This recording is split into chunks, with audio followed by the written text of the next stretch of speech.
So hello guys, good morning, good afternoon, good evening. तो आज हम लोग जो है नेक्स्ट मॉडर्न हिस्ट्री का चैप्टर पढ़ेंगे। तो स्टार्ट करेंगे कहाँ से? पूना पैक्ट और जो communal award and the Poona pact, ये दो जो है सिग्निफिकेंट इवेंट थे इंडियन हिस्ट्री स्ट्रगल के, इंडिपेंडेंस के। जो इंडियन हिस्ट्री की फ्रीडम स्ट्रगल है ना, उसका इसने शेप किए बहुत से सोशल और पॉलिटिकल डायनामिक्स इस 1930 और 40 के जो है एरा में। ठीक है, पर्टिकुलरली जो जो मार्जिनलाइज कम्युनिटीज़ थी, जैसे दलित थे, जिनको डिप्रेस्ड क्लासेस भी कहा जाता था अम्बेडकर के द्वारा और लोगों के द्वारा। ठीक है, जो लोअर क्लासेस जिन्हें कहा जाता। तो कम्युनल अवार्ड आता है 1932 में। अनाउंसमेंट करती है ब्रिटिश पार्लियामेंट, जो रैम से मैकडोनल्ड है, 16 अगस्त 1932 को। क्या purpose? To introduce a system, एक सेपरेट इलेक्टोरेट का वेरियस कम्युनिटी के लिए इंडिया में, इंक्लूडिंग अब Muslim, Sikh, Anglo Indian, Christian और के लिए तो था ही, डिप्रेस्ड क्लासेस दलित के लिए भी, एज ए पार्ट ऑफ एक फ्रेमवर्क जहाँ पे इंडिया में सेल्फ गवर्नमेंट मिलेगी ब्रिटिश रूल को, लेकिन इन्हें सेपरेट इलेक्टोरेट मिलेंगे, ये अपने जो है खुद से चुन सकते हैं रिप्रेजेंटेटिव। अब कुछ की प्रोविजन, अब जो डिप्रेस्ड क्लासेस थी वो इलेक्ट करेंगे अपना खुद का चुना हुआ एक रिप्रेजेंटेटिव अपने सेपरेट इलेक्टोरेट से, जो अलग होगा किससे? जो हिंदू इलेक्टोरेट है उससे अलग होगा। इसका मतलब कि जो दलित्स हैं वो could only vote for candidate from their own community, मतलब अपनी ही कम्युनिटी से किसी बंदे को वो वोट कर सकते हैं। अब इस सिस्टम ने क्या किया? इंश्योर के पॉलिटिकल रिप्रेजेंटेशन जो मार्जिनलाइज कम्युनिटी का है वो हो, लेकिन कंट्रोवर्सी जो है वो थी, क्योंकि ये कहीं ना कहीं जो कम्युनल डिवीजन था, पहले हिंदू, मुस्लिम, सिख, ईसाई सबको अलग अलग किया, within the Hindu caste जो है दलित्स को भी अलग कर दिया था। ठीक है, रिएक्शन क्या आता है? देखो, अवार्ड जो है वो सपोर्टेड बाय सम लीडर। देखो, डिप्रेस्ड क्लास के पर्टिकुलर डॉक्टर जो बी आर अम्बेडकर हैं, वो इस अवार्ड को जो है सपोर्ट कर रहे थे। ठीक है, ये जो दिया गया था डिप्रेस्ड क्लासेस के लिए, ये बी आर अम्बेडकर सपोर्ट करते, ये देख रहे थे कि इससे जो है दलित जो है इंपावर होंगे पॉलिटिकली भी, क्योंकि उन्हीं के लोग जो है उन्हीं के लोगों से कोई ना कोई चुन कर आएगा। नहीं तो पहले क्या था कि अपर क्लास जो है पॉलिटिक्स भी जो है, अब सोशल लाइफ तो वो डोमिनेट कर रहे हैं, पॉलिटिकल लाइफ भी डोमिनेट कर रही थी, तो अपर क्लास के लीडर बन रहे थे, तो दलित कम्युनिटी से कोई नहीं बन रहा था। इस रिजर्वेशन से दलित में भी आएंगे। ठीक है, जो सेपरेट इलेक्टोरेट की वजह से दलित अपना मेंबर खुद रिप्रेजेंटेटिव चुन सकते हैं। लेकिन इट वॉज स्ट्रांगली, ये जो है महात्मा गांधी ने स्ट्रांगली अपोज किया। उन्हें एक तरह की थ्रेट दिखा, किसके लिए? जो हमारी यूनिटी थी, एक हिंदुइज्म के, जो हिंदूज के बीच में जो हमें यूनिटी थी, उसका कहीं ना कहीं उन्हें खतरा दिखा कि ये जो है विद इन द रिलीजन भी डिवीजन डाल रहे हैं, कि ये इंडियन सोसाइटी को फर्दर फ्रेगमेंट कर रहे हैं, फर्दर उनके टुकड़े टुकड़े कर रहे हैं। समझे? अपोजिशन टू सेपरेट इलेक्ट, देखो कांग्रेस ने स्ट्रांगली अपोज किया आइडिया जो है सेपरेट इलेक्टोरेट का फॉर एनी कम्युनिटी, किसी भी कम्युनिटी के लिए सेपरेटली नहीं होना चाहिए, चाहे वो दलित हो। उन्हें लगता था ये इंडियन सोसाइटी को जो है वो डिवाइड कर रहे हैं। ठीक है, रिलीजियस और कास्ट के जो लाइंस पे जो है इन्हें डिवाइड किया जा रहा है, नेशनल यूनिटी को कहीं ना कहीं अंडरमाइन किया जा रहा है, जो हम पूरा एक एज ए नेशन एक है, इनको कहीं ना कहीं टुकड़ों में बांटा जा रहा है। जो जो यूनिटी जो है, जो बहुत ज़रूरी है हमारे देश की आज़ादी के लिए, उसको बांटा जा रहा है, उसमें डिवीजन डाला जा रहा है। महात्मा गांधी ने सेपरेट इलेक्टोरेट जो डिप्रेस्ड क्लासेस के लिए था, उसको देखा एज ए मूव जो परमानेंटली जो है हिंदू सोसाइटी को दो ग्रुप में बांटा जा रहा है, एक कास्ट हिंदू और एक दलित। तो कहीं ना कहीं एक रिलीजन को दो टुकड़ों में डिवाइड किया गया। समझे? अब Dalit as a part of Hindu society, देखो कांग्रेस हेल्ड के जो डिप्रेस्ड क्लासेस है वो भी एक इंटरनल पार्ट है, हमारे इंटरनल पार्ट है हिंदू सोसाइटी का, और उन्हें कोई सेपरेट पॉलिटिकल ग्रुप नहीं देखना चाहिए। गांधी इन पर्टिकुलर उन्होंने आर्ग्यू किया कि जो ये दलित्स को जो अलग इलेक्टोरेट दिया गया है, अलग वोटिंग राइट है, वो उनको और अलग करेगा, जो जो मेन स्ट्रीम सोसाइटी है, जिससे उससे वो फर्दर और जो है उनको आइसोलेट करेगा, अकेला करेगा, और कहीं ना कहीं रोकेगा उनका इंटीग्रेशन, जो मेन स्ट्रीम हिंदू सोसाइटी है, इस इलेक्टोरेट के, क्योंकि वो अपना अलग पॉलिटिकल व्यूज़ रखेंगे, अलग सब कुछ रखेंगे, तो कहीं ना कहीं वो क्या है, इस सोसाइटी में मिल नहीं पाएंगे। उन्हें लगा कि दलित की एम्पावरमेंट के लिए अगर कोई रास्ता है तो वो क्या करना पड़ेगा, हमें जो है रिफॉर्म लाने पड़ेंगे हिंदू सोसाइटी के अंदर। हमें कास्ट डिस्क्रिमिनेशन को ख़त्म करना, ना कि उनके लिए अलग से ही पॉलिटिकल एसोसिएशन बना ले, ना कि ये पॉलिटिकल सेग्रीगेशन, हमें उन्हें अलग अलग नहीं करना है, हमें ये caste system all together Hindu society से ख़त्म करना पड़ेगा। ठीक है, ये सारे रिएक्शन से गांधी के, कांग्रेस के, सबके। अब रिस्पॉन्स देखो, जब कम्युनल अवार्ड अनाउंस हुआ तो गांधी ने प्रोटेस्ट किया और उन्होंने क्या किया कि मैं फास्ट करूंगा on to the death while in imprison. जब ये येरवड़ा जेल में थे वो, सेंट्रल जेल पुणे में, तो उन्होंने कहा कि मैं तब तक खाना नहीं खाऊंगा कि जब तक के जो है ये किसके अपोजिशन में, सेपरेट इलेक्टोरेट फॉर दलित, जब तक कि इसको ख़त्म नहीं किया जाता। अब गांधी के फास्ट ने जो है वो प्रेशर डाला डिप्रेस क्लासेस के लीडर पे, इंक्लूडिंग डॉक्टर BR अम्बेडकर। ठीक है, उन्होंने अपनी पोजीशन जो है रिकन्सिडर की। अम्बेडकर मिले गांधी से थ्रू पूना पैक्ट, एग्रीमेंट हुआ पूना पैक्ट। गांधी के जो कांग्रेस का जो अपोजिशन था कम्युनल अवार्ड के, वो क्यूमुलेट हुआ किसके साथ, निगोसिएशन हुई पूना पैक्ट 1932 में गांधी और अम्बेडकर के बीच में। इस पैक्ट ने जो है रिप्लेस कर दिया सेपरेट इलेक्टोरेट को ख़त्म करके एक reservation for Dalits with in joint electorate, कि हिंदू फोल्ड के अंदर ही तुम रहोगे और तुम्हें रिजर्वेशन मिलेगी, ना कि तुम अलग से वोट करोगे अपने रिप्रेजेंटेटिव को। नहीं, हिंदूज विल वोट। और कॉम्प्रोमाइज किया गया विद द कांग्रेस का जो स्टांस था। तो in place of separate electorate, मतलब सेपरेट इलेक्टोरेट मतलब क्या, कि तुम ये हो, तुम ये दलित हो, ठीक है, ये हिंदू है, तो अलग अलग हिंदूज जो है अपना रिप्रेजेंटेटिव चुनेंगे, दलित अपने में से अपना रिप्रेजेंटेटिव चुनेंगे। नहीं तो क्या, अब ये होगी सारा पूरा हिंदू क्लास है, हिंदू दलित सब मिक्स है ना, इसमें जो है इसमें रिजर्वेशन दी जाएगी कि चलो एक रिप्रेजेंटेटिव या 4 रिप्रेजेंटेटिव जो है 10 में से वो क्या दलित भी होने चाहिए। यहाँ ऑल टुगेदर क्या सोसाइटी को सेपरेट कर दिया गया है। यहाँ रिजर्वेशन दे के एफर्मेटिव एक्शन लिया गया है ताकि ये लोग भी मेन स्ट्रीम पॉलिटिक्स में हिस्सा ले सके। ठीक है, अब पूना पैक्ट का एग्रीमेंट साइन किया गया 24 सितंबर 1932 में। किस किस के बीच में, महात्मा गांधी और जो रिप्रेजेंट कर रहे थे कास्ट हिंदू को, और BR अम्बेडकर जो रिप्रेजेंट कर रहे थे डिप्रेस्ड क्लासेस को। लेटर इनको दलित भी कहा गया, शेड्यूल कास्ट भी। ये कॉम्प्रोमाइज पे पहुंचे कि आफ्टर गांधी ने अपोज किया प्रोविजन जो कम्युनल अवार्ड दिया गया 1932 में, उसको अपोज किया पूरी तरीके से, और फास्ट पे गए तो पूना पैक्ट साइन किया गया अम्बेडकर और गांधी के बीच में कि एबोलिशन ऑफ सेपरेट इलेक्टोरेट। जो डिप्रेस्ड क्लासेस हैं उन्होंने ये एग्री किया कि जो सेपरेट अलग से इलेक्टोरेट था जो ग्रांट किया गया कम्युनल अवार्ड के बीच में, उसको ख़त्म किया जाएगा। उसकी जगह रिजर्व सीट दी जाएंगी जॉइंट इलेक्टोरेट के अंदर ही। मैंने आपको ऊपर समझाया, इंश्योरिंग के उनकी पार्टिसिपेशन भी सेम इलेक्टोरल प्रोसेस में हो जैसे हिंदूज़ की होती है। तो रिजर्वेशन ऑफ सीट देगी जो आज तक चला आ रहा है। Increasing representation in depressed classes, जो नंबर ऑफ रिजर्व सीट है डिप्रेस्ड क्लासेस के लिए प्रोविंशियल लेजिस्लेचर में, ठीक है, उन्हें इंक्रीज़ किया गया 71 से 148, ठीक है, ताकि और उनको पार्टिसिपेशन करने का मौका मिले। ठीक है, सेंट्रल लेजिस्लेटिव असेंबली में जो है प्रोपोर्शन जो नंबर ऑफ सीट का था would be reserved for depressed classes, centre में भी होगा, प्रोविंशियल लेवल पे भी होगा, प्रोविंशियल लेवल, ठीक है। फिर represented election in reserve seat पे जो कंडक्ट होगा वो प्राइमरी इलेक्शन होगा in which only member of depressed classes could vote, ठीक है। फाइनल जो इलेक्शन होगा would be held within joint electorate. Special education uplift, pact ने इस पे भी जोर दिया कि इनको जो है एडिक्वेट रिप्रेजेंटेशन मिलनी चाहिए डिप्रेस्ड क्लासेस को। जो पब्लिक सर्विसेज है, जो गवर्नमेंट सर्विसेज हैं, उनमें भी इनको जो है पार्टिसिपेशन करने का मौका मिलना चाहिए। स्पेशली कुछ गवर्नमेंट की तरह एफर्ट होनी चाहिए जिससे इनकी सोशल, इकोनॉमिक, एजुकेशनल जो कंडीशन है वो डिप्रेस्ड क्लास की ठीक हो, इनकी सोसाइटी में इन्हें अच्छे से ट्रीट किया जाए, इनकी लिवलीहुड के बारे में सोचा जाए, इनकी एजुकेशन के बारे में, तो इन चीज़ों पर ध्यान दिया जाएगा ताकि इनकी सोसाइटल कंडीशन इंप्रूव होगी। देखो पॉजिटिव इम्पैक्ट क्या था, इंक्रीज पर जो पूना पैक्ट हुआ अंबेडकर और गांधी के बीच में, इसके कुछ पॉजिटिव इम्पैक्ट ये थे कि पॉलिटिकल जो रिप्रेजेंटेशन थी दलित्स की वो इम्प्रूव हुई।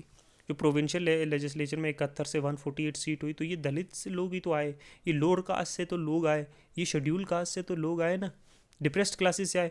इसने दलित को जो है और उनकी आवाज़ उठाने का मौका दिया, डिसीजन मेकिंग में उनको इन्वॉल्व किया, जो कि इतने सालों से उनको जो है हिंदू मेन स्ट्रीम जो हिंदू सोसाइटी है उससे बाहर किया गया था, ठीक है।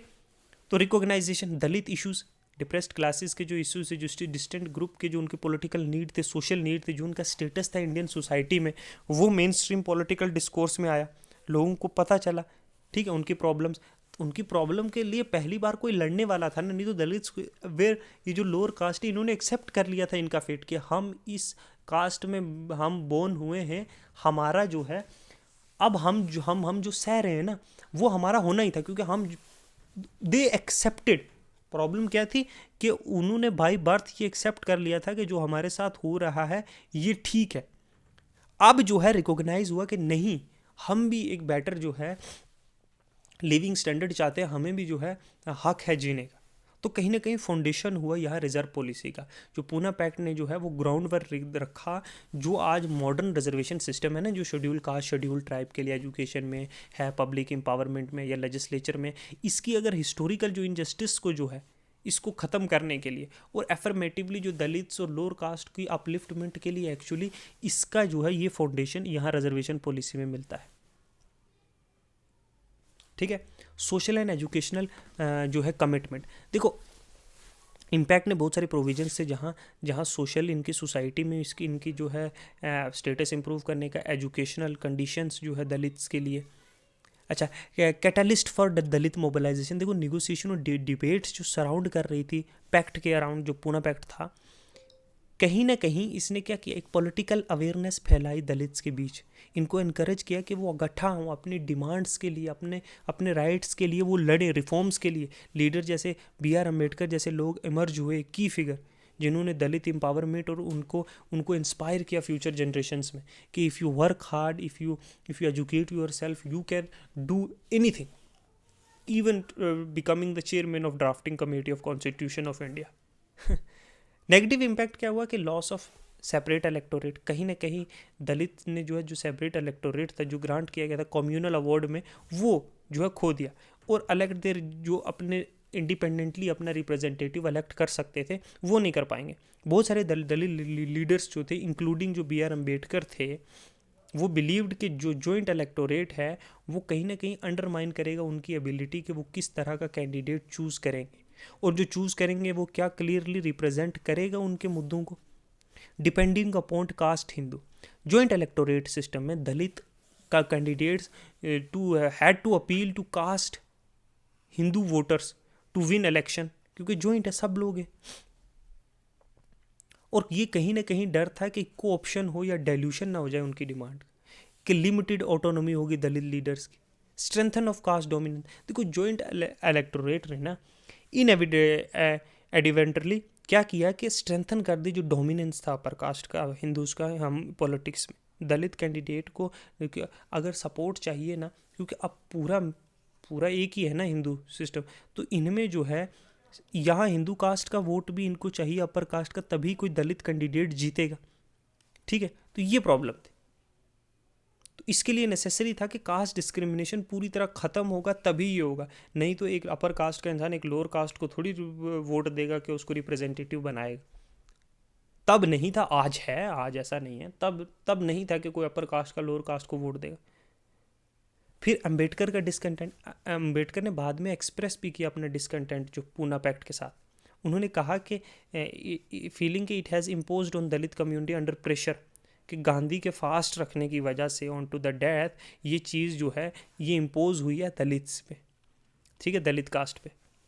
उसने आर्ग्यू किया कि पैक्ट जो है वो सिस्टमेटिकली कोई चीज़ एड्रेस नहीं कर रहा दलित की मार्जिनलाइजेशन, और उन्हें पॉलिटिकली डिपेंडेंट, उन्हें कहीं ना कहीं हिंदू कास्ट पे जो है डिपेंड रहना पड़ रहा है। ठीक है। फिर लिमिटेड इमीडिएट सोशल चेंज। अब देखो पूना पैक्ट ने एक्नॉलेज किया कि सोशल और एजुकेशनल रिफॉर्म होने चाहिए, लेकिन इसमें कोई कंक्रीट तरीके के कोई सोल्यूशन थे नहीं कि जिससे जो है उनके किस तरीके से अब होना चाहिए एजुकेशन और सोशल रिफॉर्म, लेकिन इसने कोई भाई रोड मैप भी तो नहीं डाला ना, रोड मैप भी तो नहीं किया ना कि किस तरीके से हम लोग जो है इनकी कंडीशन को इम्प्रूव करेंगे। तो खाली बात कर दी गई अंग्रेज़ों की तरह। ठीक है। हाँ, गांधी हरिजन कैंपेन हुआ, गांधी का हरिजन कैंपेन, और उनका थॉट क्या था कास्ट में। देखो महात्मा गांधी ने बहुत सिग्निफिकेंट रोल प्ले किया कास्ट बेस्ड जो डिस्क्रिमिनेशन इंडिया में था, पर्टिकुलरली जो नाइंसाफ़ी जो फेस कर रहे थे ये अनटचेबल्स, जिनको गांधी ने नाम दिया था हरिजन्स का, who were not refer to as Dalits और शेड्यूल कास्ट। उनका कैंपेन जो अनटचेबिलिटी का अगेंस्ट था वो कास्ट सिस्टम कि जिनको छूना तक मना किया होता, अपर कास्ट वाले छूते तक नहीं थे। अब यूज़ ऑफ टर्म हरिजन, देखो गांधी ने रेफर किया इंटचेबल्स को हरिजन से, मतलब चिल्ड्रन ऑफ गॉड। ठीक है। उन्होंने ये टर्म दिया ताकि इनको डिग्निफाई कर सके उनकी आइडेंटिटी को, और इनकरेज करें कि जो अपर कास्ट के लोग हैं हिंदू के, वो अपना रवैया जो है, अपना एटीट्यूड जो है, वो इन अनटचेबल्स के तरफ जो है चेंज करें। लेकिन ये टर्म जो है क्रिटिसाइज की गई बहुत दलित लीडर के द्वारा, इंक्लूडिंग जो है बी आर अम्बेडकर के। ये एक पैट्रोनाइजिंग कर रहे हैं और कुछ नहीं, ठीक है। एंटी टचेबल करें। देखो गांधी ने लॉन्च की एक नेशनल वाइड कैंपेन अनटचेबिलिटी के अगेंस्ट 1920 से 30 के दौरान। उन्होंने आर्ग्यू किया हिंदूज को कि वो डिस्क्रिमिनेट करना छोड़ दे, वो भेदभाव ना करें अगेंस्ट अनटचेबल, और एडवोकेट किया कि उन्हें मंदिरों के अंदर आने की इजाज़त दी जाए, पब्लिक स्पेसिस में, एजुकेशन सिस्टम में। हरिजन सेवक संघ 1932 में गांधी जी ने एस्टैब्लिश किया हरिजन सेवक संघ। किसकी तरफ है? इनके सोशल और इकोनॉमिक अपलिफ्टमेंट के लिए अनटचेबल। ये ऑर्गेनाइजेशन जो है वो फोकस कर रही थी एजुकेशन, सैनिटेशन, एक्सेस जो है बेसिक फैसिलिटीज़ का पब्लिक की, दलित के लिए। टेम्पल एंट्री मूवमेंट, गांधी ने सपोर्ट की टेम्पल एंट्री मूवमेंट, जिसका एम था कि ये अनटचेबल्स को जो है मंदिरों में आने का, ठीक है, इंटर होने का इजाज़त दी जाए, जो प्रिविलेज इनसे छीन ली गई थी जो कास्ट बेस्ड डिस्क्रिमिनेशन की वजह से, कि तुम लोग मंदिरों में इंटर नहीं हो सकते, तुम गंदे हो इस स्पेस, कि तुम पोल्यूटेड हो। उन्होंने एम्फसाइज किया कि जो कास्ट हिंदू है उन्हें एक्सेप्ट करना चाहिए, अनटचेबल को इक्वल एक सोसाइटी में बराबर का दर्जा देना चाहिए।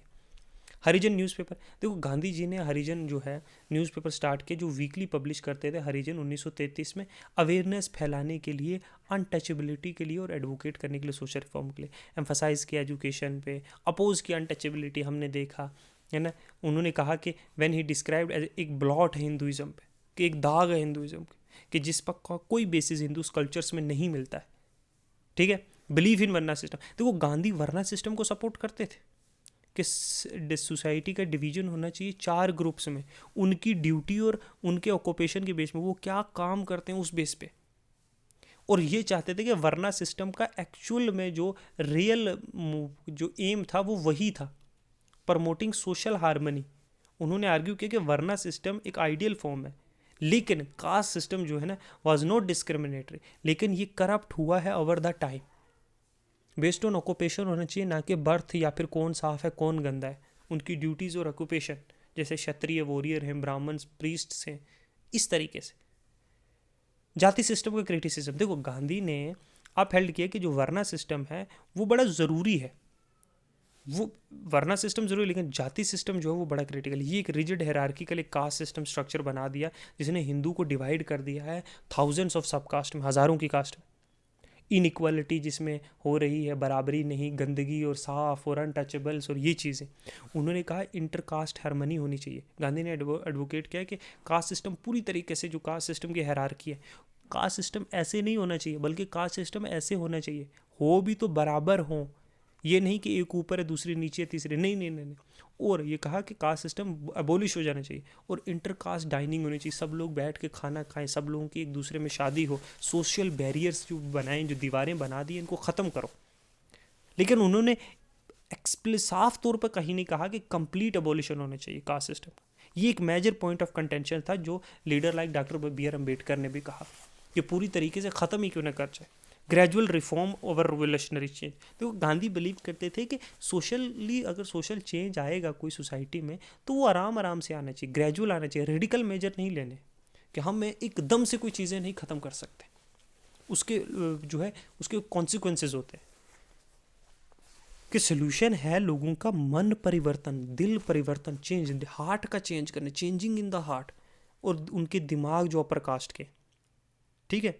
मॉरल अवेकनिंग होनी चाहिए रादर देन के लेजिस्लेटिव एक्शन के थ्रू जो है अलोन, कि हमने जो है एक लॉ पास कर दिया कि सती को बैन करो, बस बैन हो जाए, नहीं, लोगों के दिलों में भी तो डालना है ना।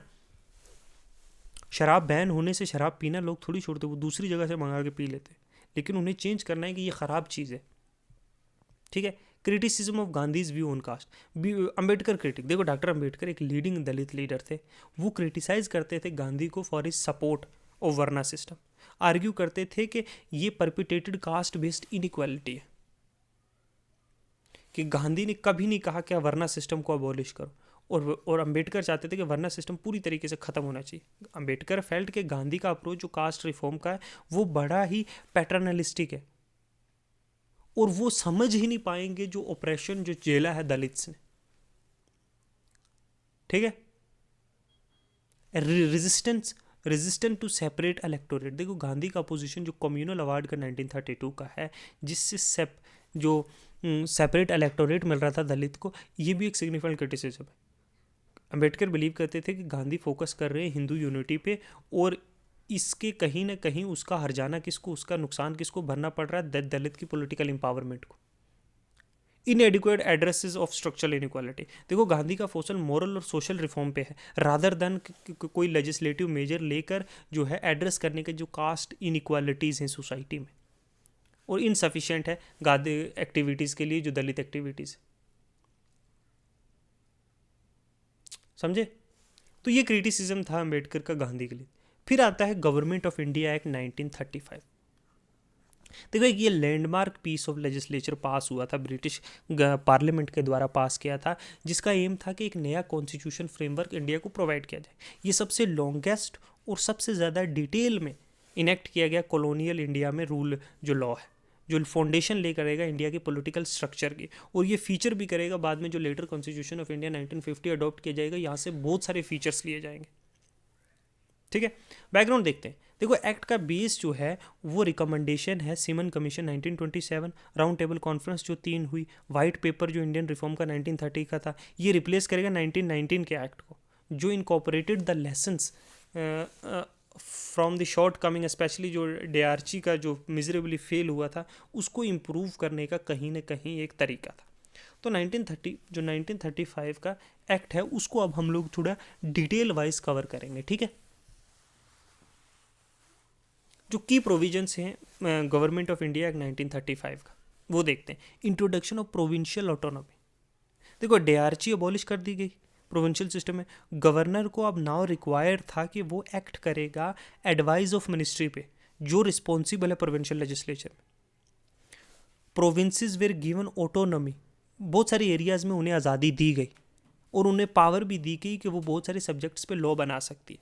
सब्जेक्ट्स जो है वो 3 लिस्ट में डिवाइड किए गए, फेडरल लिस्ट जो सेंट्रल गवर्नमेंट की है, प्रोविंशियल लिस्ट जो स्टेट गवर्नमेंट की है, और कंकरेंट लिस्ट जहां दोनों गवर्नमेंट बना सकते हैं। और प्रोविंशियल लेजिस्लेचर जो है वो डायरेक्टली इलेक्टेड होगी। तो आज जैसे ये स्टेट लिस्ट है, ठीक है, स्टेट लिस्ट है, यूनियन लिस्ट है ना, और कंकरेंट लिस्ट है। ठीक है, वैसे ही पहले भी ऐसा ही था। ठीक है, और ये 1935 के एक्ट में। फिर है फेडरेशन ऑफ इंडिया। देखो एक्ट ने प्रपोज किया फेडरेशन ऑफ इंडिया, जिसमें जो है ब्रिटिश इंडियन प्रोविंसेस होंगी, ब्रिटिश जो डायरेक्टली रूल करती है। फिर प्रिंसली स्टेट्स जो जॉइंटली वॉलेंटरली, या तो आप ज्वाइन करेंगे, वो जो ज्वाइन कर सकती है वॉलेंटरी। तो एक फेडरेशन बनाई जाएगी जिसमें इंडियन ब्रिटिश इंडिया की स्टेट्स तो होंगी प्लस प्रिंसली स्टेट्स भी होंगी, वो वॉलेंटरी ज्वाइन कर सकती है इस फेडरेशन को। एक बड़ी कंट्री बनेगी जैसे आज यूनियन ऑफ इंडिया जिसमें डिफरेंट स्टेट्स हैं। तो while the provinces joint, princely state ने रिफ्यूज़ कर दिया ज्वाइन करने से कि हम किस फेडरेशन को ज्वाइन करेंगे। तो फेडरल स्ट्रक्चर कभी इंप्लीमेंट हुआ ही नहीं। Division of power. Division of power क्या है कि पावर जो है, power were divided between central government और प्रोविंसेस, विद रेजिडुअल पावर जो है वो गवर्नर के पास रहेगी। सेंट्रल गवर्नमेंट के बीच में आधी पावर, देखो ना लिस्ट बन गई ना कि एक स्टेट लिस्ट है एक सेंट्रल लिस्ट है, तो पावर्स भी डिवाइड हो गई। ठीक है, और कुछ रेजिडुअरी पावर जो गवर्नर जनरल के पास रहेगी। चौथी चीज़ में आई बाई कैमरल लेजिस्लेचर सेंटर में, मतलब 2 हाउसेज होंगे, एक लोअर एक अपर, और गवर्नर जनरल के पास बहुत सिग्निफिकेंट पावर्स अभी भी थी, इंक्लूडिंग कि वो अथॉरिटी थी उसके पास कि वो ओवर राइड कर सकता है कोई भी डिसीजन को, और वो ऑर्डिनेंस पास कर सकता है। मतलब लोअर हाउस एक लोकसभा है जैसे आज राज्यसभा है, तो वैसे ही पहले जो है एक फेडरल असेंबली होती थी, एक काउंसिल ऑफ स्टेट होती थी, लोअर हाउस और अपर हाउस। ठीक है, फिर reserve power for governor general. देखो गवर्नर जनरल के पास कॉन्टीन्यूसली बहुत एक्सटेंसिव पावर रही, जैसे वो डिफेंस पे, एक्सटर्नल अफेयर्स पे, मॉनिटरी पॉलिसीज़ पे जो है अभी भी गवर्नर की डायरेक्ट पावर थी। एमरजेंसी पावर थी, वो एक्ट कर सकता है इंडिपेंडेंटली बिना फेडरल लेजिस्लेचर को पूछे। गवर्नर इन प्रोविंसेस ऑल्सो, जो प्रोविंसेस में गवर्नर थे उनके पास भी बहुत सारी डिस्क्रिमिनेशनरी पावर अभी भी थी। ये 1935 के कुछ जो है कैरेक्टरिस्टिक्स है। फिर जो है एक्सपेंशन ऑफ फ्रेंचाइज। देखो एक्ट ने एक्सपेंड किया कि right to vote to about 10% की जो इंडियन पॉपुलेशन है अब वो वोट कर सकती है, लेकिन कितनी प्रॉपर्टी है, एजुकेशन कितनी है, और उनका टैक्स कितना टैक्स पे करते हैं, टैक्स के बेस पे उनकी क्वालिफिकेशन होगी। तो ये भी एक 1935 के एक्ट में था। अभी भी जो है उतनी ज़्यादा किसी को नहीं मिली voting right. Establishment of federal court. देखो फेडरल कोर्ट ऑफ इंडिया जो बाद में सुप्रीम कोर्ट बनेगा, वो ये डिस्प्यूट जो होंगे बिटवीन प्रोविंसेस और सेंटर के बीच में, उनको सोल्व करने के लिए, जो बाद में सुप्रीम कोर्ट ऑफ इंडिया बने। ठीक है, सेपरेट इलेक्टोरेट अभी भी कंटिन्यू रहे, जो अलग से मुस्लिम, सिख, एंग्लो इंडियन और यूरोपियन के साथ थे, जो हैविली क्रिटिसाइज किया गया इंडियन रूलर्स के द्वारा, इंडियन लीडर्स के द्वारा। ठीक है, तो ये सारी थी, ये सारी 1935 के कुछ मेजर जो है मैंने आपको फीचर्स बताए। क्रिटिसिज्म क्या था इस 1935 के एक्ट का? हालांकि ये एक बहुत बड़ा फेलियर रहा था उस टाइम। ठीक है, एक्सेसिव पावर थी अभी भी गवर्नर जनरल के पास, तो गवर्नर जनरल ने रिटेन किया होता कंट्रोल बहुत से की एरियाज में, बड़ी लिमिटेड जो रियल ऑटोनॉमी थी वो बड़ी कम थी, limited real autonomy. Governor general जो प्रोविंसेस था, प्रोविंसेस में था, जो स्टेट्स में मतलब था, जो उनके पास भी डिस्क्रिशनरी पावर्स थी। ठीक है, और मिनिस्ट्री की अथॉरिटी को वो अंडरमाइन कर सकते थे। कम्युनल अवार्ड देखो, सेपरेट इलेक्टोरेट ने जो है रिलीजियस और कम्युनल लाइन पे लोगों को डिवाइड कर दिया था, वो 1935 के एक्ट में फिर से रिटेन कर लिया गया। लिमिटेड फ्रेंचाइज, देखो ना, कुछ 10% लोग सिर्फ वोट कर सकते थे इंडिया में, तो 90% लोग तो इंडिया में वोट ही नहीं कर सकते थे। राइट टू वोट इन दिया, मेजोरिटी जो है पॉपुलेशन, उनके पास कोई पॉलिटिकल राइट ही नहीं बचा। ठीक है, फेडरल फेलियर देखो, प्रपोज जो था कि फेडरेशन बनाई जाए जहाँ प्रिंसली स्टेट और ब्रिटिश जो डायरेक्टली कंट्रोल स्टेट्स हैं उनको मिला के एक बड़ी कंट्री बनाई जाए, वो कभी आई नहीं, क्योंकि प्रिंसली स्टेट ने ज्वाइन ही नहीं किया, और प्लेंट्री स्टेट को बोला होता है कि वो वॉलेंट्री ज्वाइन कर सकते हैं, उन्होंने मना कर दिया। वो अपनी थोड़ी सी ऑटोनॉमी बची हुई क्यों फेडरेशन में जाके ख़त्म करेंगे। रेजिस्टेंट फ्रॉम इंडिया, देखो एक्ट जो है ना वो क्रिटिसाइज किया गया बहुत इंडियन नेशनल कांग्रेस के द्वारा भी और मुस्लिम लीग के द्वारा भी। कांग्रेस ने डिमांड किया कि हमें कंप्लीट इंडिपेंडेंस चाहिए, उन्होंने रिजेक्ट कर दिया ये लिमिटेड ऑटोनॉमी। मुस्लिम लीग ने आर्ग्यू किया कि एक्ट कोई सफिशिएंट सेफगार्ड नहीं प्रोवाइड करता माइनॉरिटीज़ के लिए कंट्री में। तो 1935 प्रोविजंस ऑफ 1935 एक्ट, 1937 इलेक्शन, फिर आता है 1935 में ये एक्ट आता है। ठीक है, 1937 में जो है वो इलेक्शन होते हैं। ठीक है, गवर्नमेंट ऑफ इंडिया एक्ट 1935 जो एक्ट प्रोविंशियल ऑटोनॉमी प्रोड्यूस करता है और गिविंग इलेक्टेड रिप्रेजेंटेटिव को और कंट्रोल देता है, जो प्रोविंशियल गवर्नेंस है। तो लेजिस्लेचर भी एक्सपेंड होते हैं, मिनिस्ट्री रिस्पॉन्सिबल मिनिस्ट्री जो है वो इलेक्ट होती है, इलेक्टोर 10% वोट के बेस पर। ठीक है, की पार्टिसिपेंट कौन से होते हैं? नेशनल कांग्रेस होती है, ऑल इंडिया मुस्लिम लीग होती है, यूनियनिस्ट पार्टी है पंजाब में, और कुछ रीजनल और कम्युनल पार्टीज होती है, पार्टिसिपेट करती है 1937 के इलेक्शन। ठीक है, 1935 का एक्ट आ गया, उसका क्रिटिसिज्म हो गया, फेडरेशन कभी बनी नहीं, लिमिटेड वोट मिले। अच्छा, लेकिन वो लिस्ट आ गई, रिजर्व लिस्ट की जगह डीआरसी थी पहले, आप जो है स्टेट लिस्ट, सेंटर लिस्ट और यूनियन लिस्ट दोनों आ गई। फिर 1937 का इलेक्शन आता है, इलेक्शन का रिजल्ट आता है तो 11 प्रोविंसेस में से जो है 7 प्रोविंसेस में, Madras, Bihar, Orissa, central province, United province, UP है ना, बॉम्बे, और लेटर जो है नॉर्थ वेस्ट फ्रंटियर्स में जो है कांग्रेस सरकार अपनी बना लेती है 11 में से 7 में। इट वॉन 707 सीटें जीती है 1585 सीट्स में से अक्रॉस इंडिया में, including general, reserve, minority seat सब में। कांग्रेस ने कंटेक्स नहीं किया सीट पे जहाँ जो रिजर्व थी मुस्लिम्स के लिए।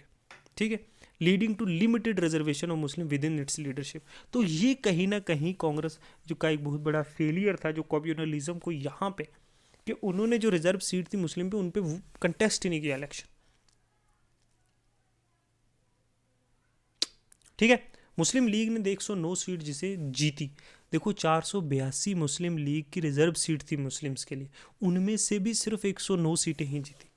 वो fail to establish itself as a sole represent, वो जो है ना, देखो जो मुस्लिम्स का सोल रिप्रेजेंटेटिव है वही जो है फेल हो गए उनको रिप्रेजेंट करने से।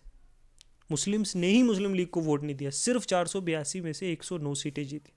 It struggle to gain support, जो मुस्लिम मेजोरिटी प्रोविंस थी जैसे पंजाब, बंगाल में, वहाँ पे भी जो है ये नहीं जीते। वाइल रीजनल पार्टी जैसे यूनियनिस्ट पार्टी थी पंजाब की और कृषक प्रजा पार्टी थी बंगाल की, उन्होंने वहाँ डोमिनेट किया। तो एक बहुत बड़ा फेलियर देखा गया मुस्लिम लीग। ठीक है, तो 1937 का इलेक्शन हो जाता है।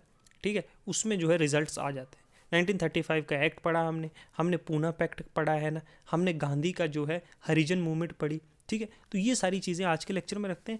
कल या आज ही हम जो है नेक्स्ट लेक्चर में जो है वो क्या करेंगे, वर्ल्ड वॉर सेकेंड। ठीक है, कांग्रेस का जो है कांग्रेस रेजिग्नेशन।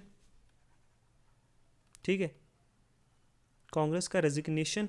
ठीक है, क्योंकि वर्ल्ड वॉर सेकंड के दौरान, और जो जो बहुत सारी बाकी चीज़ें होती है वर्ल्ड वॉर सेकंड के दौरान, ठीक है, वो चीज़ें हम लोग डिस्कस करेंगे नेक्स्ट लेक्चर में, ठीक है। ओके, तब तक के लिए थैंक यू, गुड बाय।